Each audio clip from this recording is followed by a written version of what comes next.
Hello, everybody.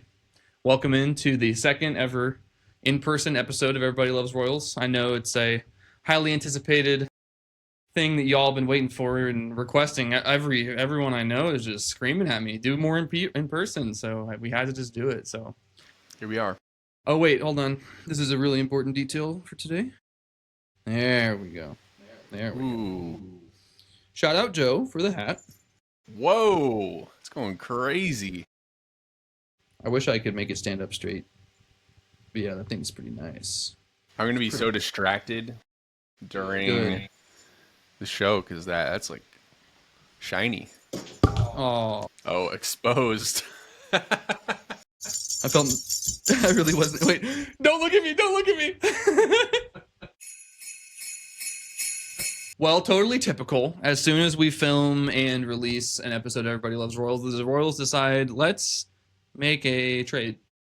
Let's make a roster move. And Well, what happened? well, you see, the Royals, they called up the Philadelphia Phillies and they said, hey, we got a guy. You got a guy. Let's make your guy our guy and our guy your guy. And the Phillies were like, whoa, I never thought about that. Let's do it. That's verbatim what happened. So the Royals, they have acquired Matt Strom. And I know that you guys are probably like, that sounds so familiar. It's probably because he was a Royal. Matt Strom is back home. We got rid of Jonathan Bolin. I didn't actually dislike Jonathan Bolin. I'm a big addition by subtraction guy. So whenever I saw we were getting rid of Jonathan Bolin, I was kind of like, okay. Because when I saw who we were acquiring in exchange for him, I thought we were leveling up. I know that the quality of play from Matt Strom is just a little bit higher than Jonathan Bolin. But Jonathan Bolin served his purpose. He was not bad. He was just like a middle relief kind of, the game is in reach and you don't want it to get too out of hand, or maybe it's one of those start the relievers instead of a starter day. Jonathan Bolin was a common name that would come up during stuff like that. But to kind of compare some of their stats, Matt Strom had a 2.74 ERA. Jonathan Bolin had a 3.86. Matt Strom was used probably twice as much. He was in 66 games, whereas Bolin was only in 34. Matt Strom had 70 strikeouts. Bolin only had 46 strikeouts. However, half the usage looks kind of like Bolin might actually get a higher strikeout percentage per capita. FIP. Per capita. Per capita.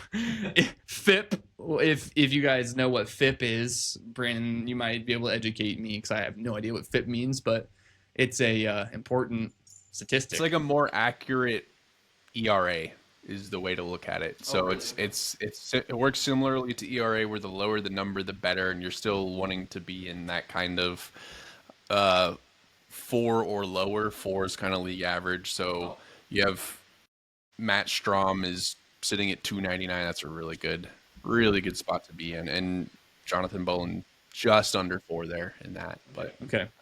So kind of the big numbers that everyone looks at is usually ERA, FIP, and then probably innings pitched to kind of see how much their body's being used. And it looks kind of like we got to upgrade. Now, when you compare the two players, they're very different players.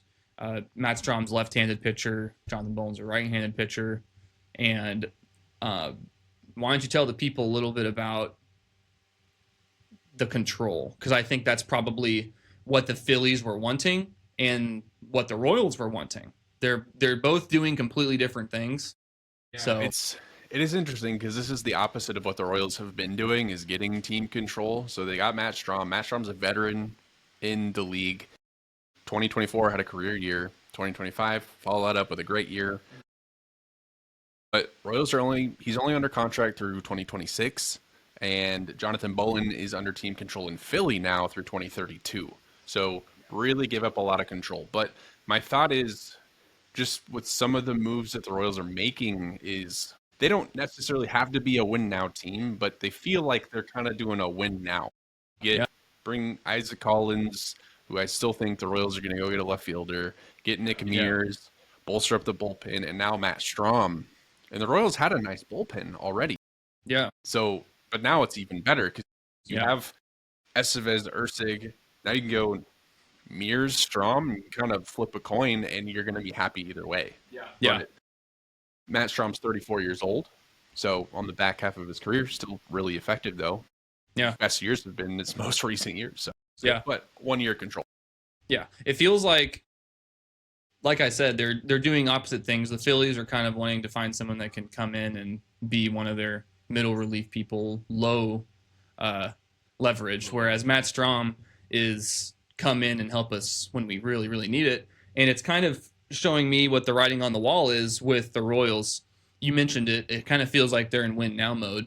Like lots of the moves they've been making, they're bolstering up the bullpen. They're trying to bring in pieces that are going to be more everyday players. And what I'm seeing is we're really solidifying relievers. Yeah. That kind of tells me that maybe we're going to be trading a starting pitcher because the Royals are still on the market for either an outfielder or an infielder. It's mainly a bat. We just want another bat and a few of the. Go ahead. I see you. No. I think you're spot on with that. Chris Bubich is the name that keeps coming up, and he has the least team control left out of anybody. With Reagans, who's under contract for another couple of years. Noah Cameron, who we have to 2031. Mm-hmm. We like Lugo, we like Waka. I don't think Alec Marsh is healthy yet, but you have Chris Bubich, who we really like. But if you can go and flip Chris Bubich and Duran is just a name that comes to mind because that's just what we keep talking in circles about. But if you can go get him, you're going to feel a lot better offensively. Yeah. The Royals have been talking about bringing in an outfielder, and they've been wanting to trade for an outfielder. And I've been seeing a lot of infielder names like the Brandon Donovan guy, Bo Bichette. He's going to be too expensive. Yeah. But, I think their number one motivation is bringing a bat because defensively, I think we're pretty good. It's offensively where we're lacking. Some of these players that are good on defense might not be as good on offense, and we want to be able to bring someone like that in. But anyway, stay tuned because we're probably going to be bringing in somebody with a trade, and whoever that is, we want you to get excited about it and be plugged in and ready for us to tell you. Yeah. Also, most people have been very positive in the trades, but there's some people that are taking like glass half empty approaches. They're like, Isaac Collins got benched, and he's a fifth outfielder and blah, blah, blah, blah, blah. And my thought is Isaac Collins, should he be the opening day left fielder, is better than anything the Royals put out there in 2025. So I don't care. It is an upgrade no matter how you swing it. Yeah. And even if we're only 10% better, we're 5% better. What is 5% of 162 games? Quick math, 8 games. That's 8 games. Glad you didn't throw it to me. If we won 8 more games, that's a playoff team. That's 90 wins. Yeah. So, okay. Yeah, I'll take that. I mean, that's step one. But anyway, another quick little move that the Royals made. We signed utility infielder Abraham Toro to a minor league deal. He's a switch hitter. He's known for putting the ball in play. He hit 240 in 2025 with the Red Sox, 7 homers. He's really just another piece, another body. Depth. And I mean, it's to a minor league deal. Yeah. He'll be at spring training. He's a player to watch, but switch hitters are always fun. That's a decent batting average for someone who's on the bench. So that's someone to keep an eye out on, I guess. Toro, shout out Toro. If you know, you know. If you know, you know. Exactly. But probably one of the biggest news stories in Kansas City currently, right this minute, actually, live, as of right now, it is Monday at almost 1 p.m., time of recording. Let's pull up Twitter real quick and see if there's any updates because, Brandon, what's happening right this second? So today, there is going to be a special announcement out of Topeka that the Chiefs are moving to Kansas. That is supposed to be announced today based on all of the reports that have happened, which that is a big kind of stepping stone into getting the stadium stuff done. Oh, shoot. What do we have? 2 breaking tweets. All right, let's hear it. 13 minutes ago, Marley Campbell with KCTV5 tweets and says, I'm sorry. I gotta start correcting myself. On X, she posted. Nobody cares. Who gives a crap? Greetings from Topeka's Docking State office building, right across the street from the Kansas State Capitol building. I can confirm Chiefs President Mark Donovan is here.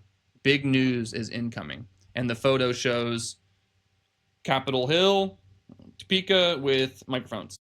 And one quick scroll down, you find Sam McDowell 3 minutes ago, time of recording, just a little before 1 o'clock, breaking, the Chiefs have informed administrative officials that they plan on announcing a move to Kansas today, pending the expected LCC approval.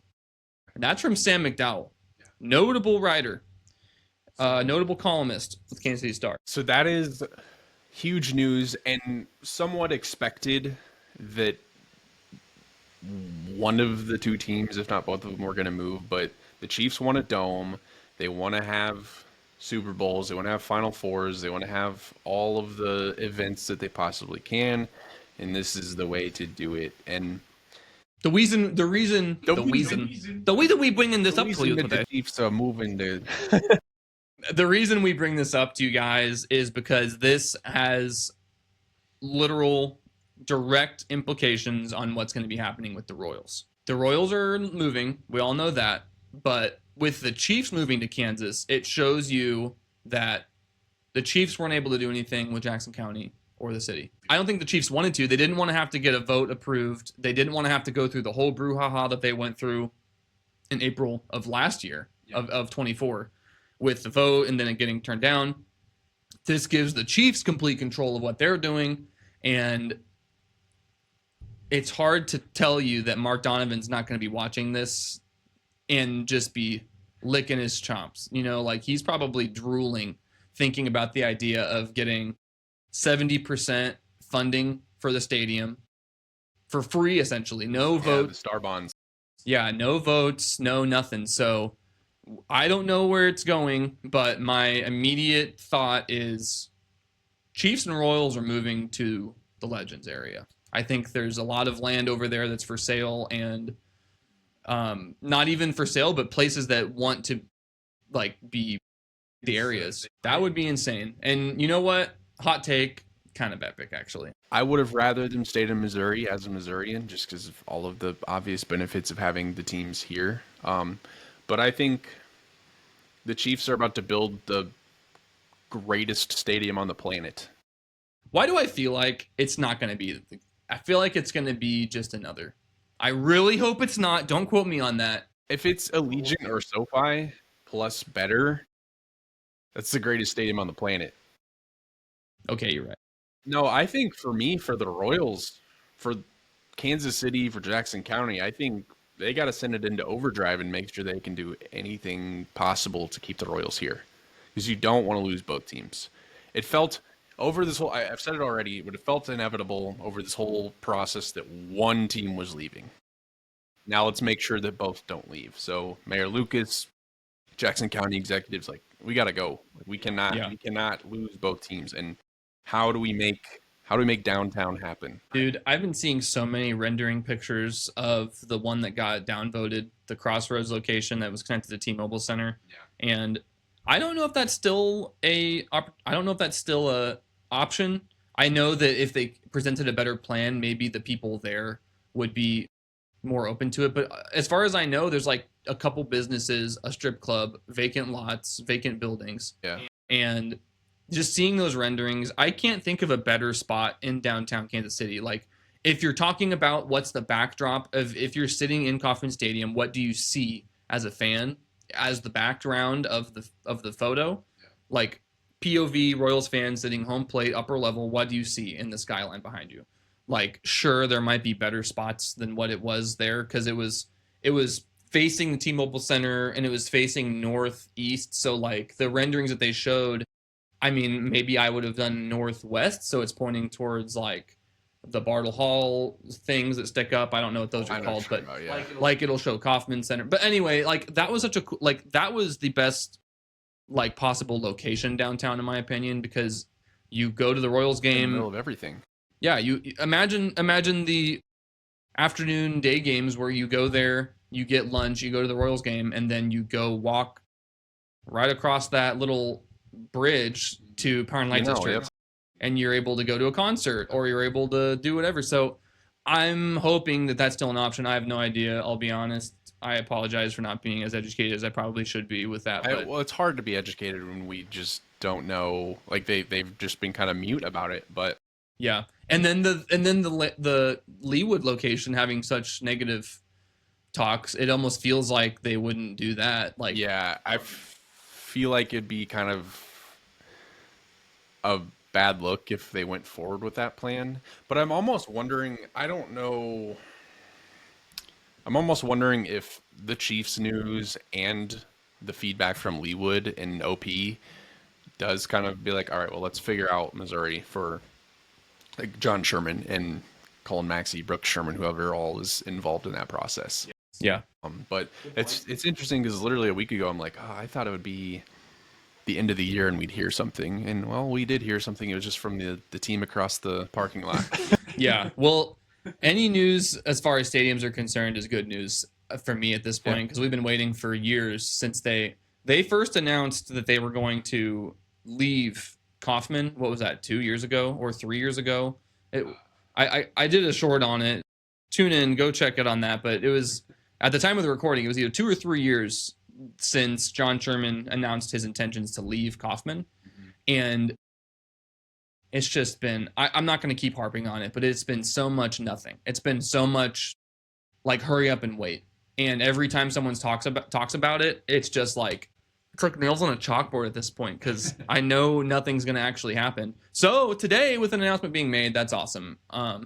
Shout out the Chiefs. They're going through it right now. They're going through rebuild. So this is a Royal show, but praying for you, Patrick. Praying for you, Gardner. So yeah, the Royals, we know all too much about, our star players getting injured, with half of our starting core having elongated injuries in 2025. So hopefully everyone stays healthy this year. I think we're in a good situation, and all these additions, I mean, we're getting depth. The Royals are getting depth. So 2026 is looking great. Yeah, that's really my thing is I'm my entire life I've been way too optimistic about the Royals. Like oftentimes I have had no reason to be like, yeah, they're gonna be fine.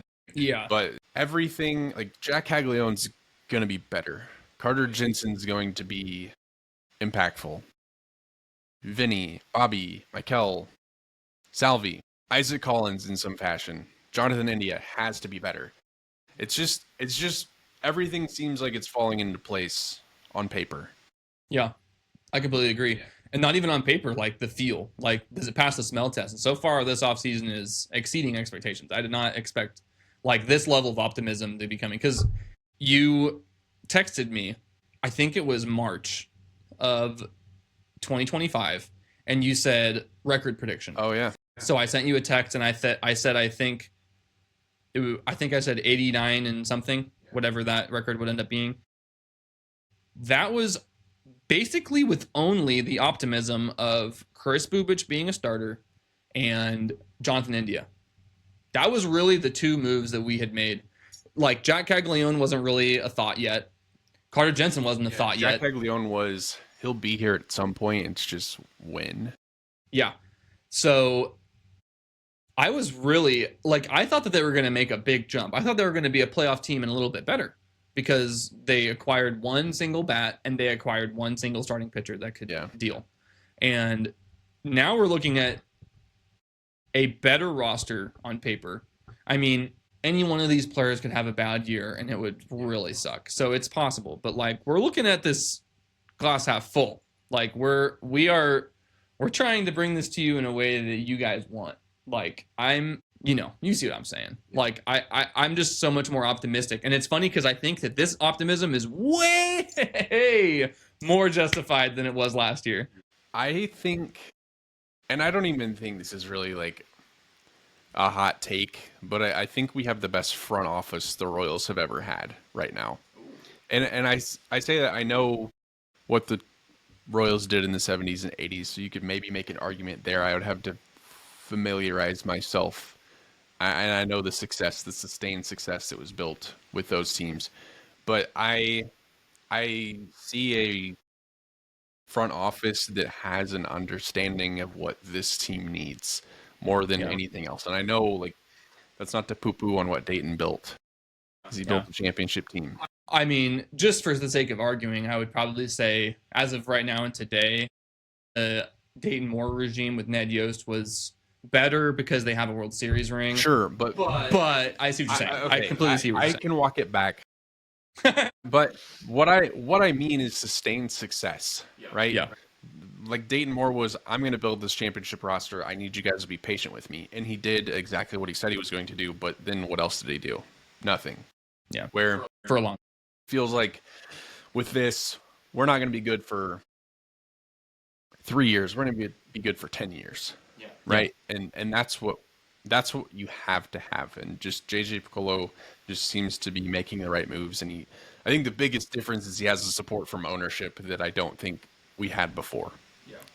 So it's just everything just feels different. Yeah. And I'm just hoping that this juice is it's translating to the players, because we had a lot of optimism last year, and I think we would all agree that we got close, but none of our players, I would argue even our best, Bobby, Vinny, Salvi, our core, I mean, huge improvement from Michael Garcia. But like the big three all had down years, honestly. And hopefully that's not something that happens this next year. But, I feel like last year was a down year in general. And looking at next year, like you see where I'm going with this. You came in, yeah. You came into the year with an outfield that you should not have, with MJ and Hunter Renfroe on the corners. Yeah. You didn't really know how to utilize Jonathan India, and I think they have a better understanding of how he fits this team moving forward. Mm-hmm. It's Christmas week. Yeah. So Merry Christmas, everybody watching. Happy New Year, because we'll see him before New Year. Yeah. Yeah. So Merry Christmas. Yeah. Shut up, dude. Yeah, Merry Christmas. Hey, look at us. We're so cute doing our matching jerseys today. Yep. Who do you think Brandon is wearing, and who do you think I'm wearing? Oh yeah. If you had to guess what, so this is a specific era. I'm not going to give it away because I don't want you to. We'll do a reveal. Let's do a reveal. All right.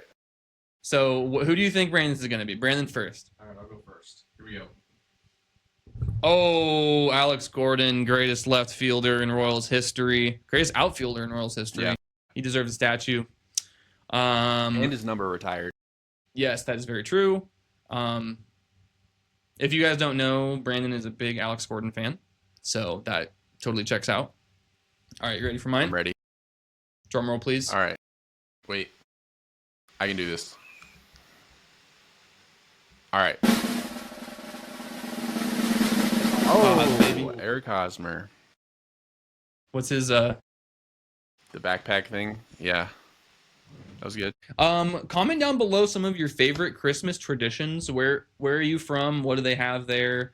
Here in Kansas City, we have the Longview Christmas lights, Christmas in the Park. Yeah. I haven't gone in years because every time I show up, there's a line that basically goes all the way to Kansas. And so, good Lord, man. You got to go on a weeknight. You got to go on like a Tuesday night in the middle of December. I know, dude. I'm slacking on that. Yeah. And last year I went to the Enchanted. It's a thing called Enchanted. I think it was called Enchanted. Or like Wonderland. Enchanted Wonderland. The Monarchs we field. did that last year. Oh, really? Yeah. Dude, awesome display. It was a little pricey. Lower your prices, Like going people. to a different world. Does that make sense? No. It was weird. It was like I felt like I was not. You know what I mean? Yeah. No, I know what you mean. Because you're like, you find yourself standing in like a huge tunnel of lights, or you're like there was that main big Christmas tree in the middle. Yeah. that you stand and you look up and you see the lights. Like that was crazy. But yeah, what's some of the things that you guys do for Christmas? We usually just do a Christmas Eve with the family. Oh, Shout we're out, doing shout out breakfast. yes, Doing shout out breakfast this year. breakfast. The best option for any meal ever is breakfast. So, well, that's debatable. But there's lots of good foods you can have for I'm breakfast. not like I don't have a big appetite in the morning. Well, neither do I. So that's why most of the time we eat breakfast. It's in dinner. Like, I can't tell you how many times in my entire life I've made a big meal for breakfast that's not like a breakfast burrito or like a fancy breakfast sandwich. Whereas if I'm making breakfast food at night, dude, it could be like a 5-course meal. I'm making biscuits and gravy, homemade sausage, dude, not homemade sausage. I don't even know how to make stuff. This is how the sausage is made. But oh my goodness, earthquake. Oh. So, yeah, shout out Christmas. And it's gonna be okay. It's gonna be like 70 degrees. What? Yes. Is it Yeah, really? No white Christmas in Kansas City this year. It is I'm shorts dreaming and of a t-shirt. I'm dreaming of a. Wait, what day is Christmas? Is that on? So today's Thursday. Monday, 22nd, Thursday. So Thursday. So traditionally, Christmas is on. 64 degrees and sunny. It's typically on the 25th. Just so you know. I didn't know. Fun fact. Get a load of this All right, guy. get us out of here. All right, Brandon. Do you have anything else to I say? do. And I have a wholesome thing to say. This is our 8th episode, and I just wanted to give a thanks to everybody for the early support that we've been getting. We've been doing some numbers here, and we're doing this for you, and we're growing. And Everybody loves the Royals, and all we're trying to do is give you what you want. If there's anything else you want, please, we are open to suggestions. I know Brandon is always open in many ways, so I don't know what that means. I know what it means. Ugh. All right, that's all I got. All right. Peace. Peace. Yeah. Peace. Merry Christmas. Merry Christmas.